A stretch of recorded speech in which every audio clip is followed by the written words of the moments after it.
Hello and welcome to the Minimum Competence episode for Thursday, June 13th, 2024. I'm your host for today, Andrew Leahy, a tax and technology attorney from New Jersey. On today's episode, we have Tesla shareholders voting on Musk's $56 billion pay package, Disney's 15-year expansion deal with Florida, and the Supreme Court's review of the SEC's in-house judges.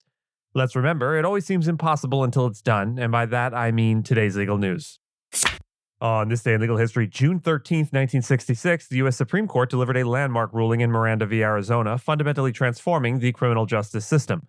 The court held that suspects must be informed of their rights prior to police interrogation, a decision aimed at protecting the Fifth Amendment right against self-incrimination.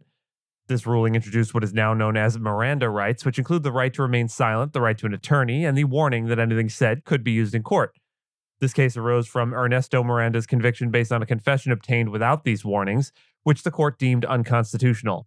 Chief Justice Earl Warren emphasized the necessity of procedural safeguards to ensure suspects' awareness of their rights.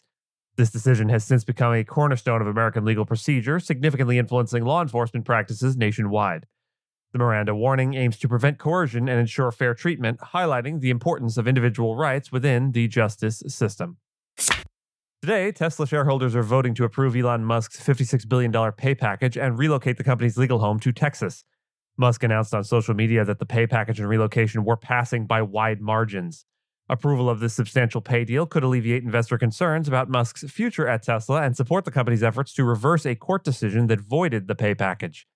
However, the decision may still face challenges in the Delaware court, where a judge previously ruled that Tesla's board was too influenced by Musk. Despite the shareholder vote, legal experts such as UC Berkeley's Adam Badawai are uncertain if the court will uphold it. Tesla's stock rose significantly in pre-market trading following the announcement. The final voting results will be disclosed at a shareholder meeting in Texas. Major proxy firms had advised against the pay package, but a mix of institutional and retail investor votes helped secure its passage. Shareholders also voted on relocating Tesla's legal headquarters and re-electing board members Kimbal, Musk, and James Murdoch. This vote is seen as a test of confidence in Musk's leadership amid Tesla's recent challenges, including a significant drop in stock value since 2021 and concerns about Musk's commitments across his multiple ventures. Disney and Florida Governor Ron DeSantis have resolved their dispute with a deal allowing Disney to develop the Walt Disney World Resort near Orlando for the next 15 years. The feud began in 2022 when former Disney CEO Bob Chapek criticized a state law limiting discussions of sexuality and gender issues in schools, known as the Don't Say Gay law. The new agreement, made with the Central Florida Tourism Oversight District, commits Disney to spending at least $8 billion over a decade and $17 billion over 10 to 20 years on the resort. This investment will include expanding affordable housing, ensuring 50% of the spending benefits Florida businesses, and potentially building a fifth theme park, retail and office spaces, and 14,000 additional hotel rooms. Disney President Jeff Vahle highlighted that the agreement facilitates significant investments in the resort.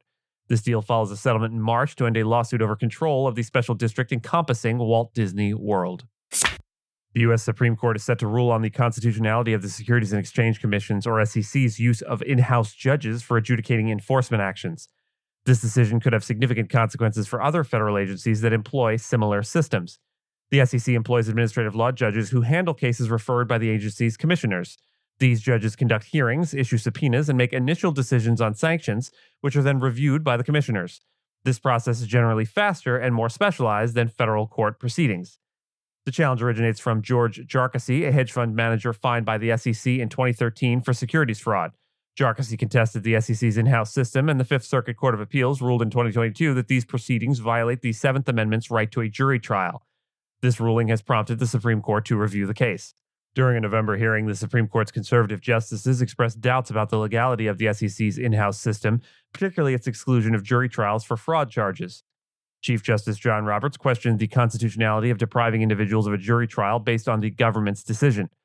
If the Supreme Court decides to limit or abolish the SEC's in-house courts, it could affect not only the SEC, but also other federal agencies like the Environmental Protection Agency, the Labor Department, and the Commodity Futures Trading Commission. These agencies might face slower enforcement actions, increased resource demands, and challenges in targeting misconduct without the use of in-house tribunals. First, some very brief background.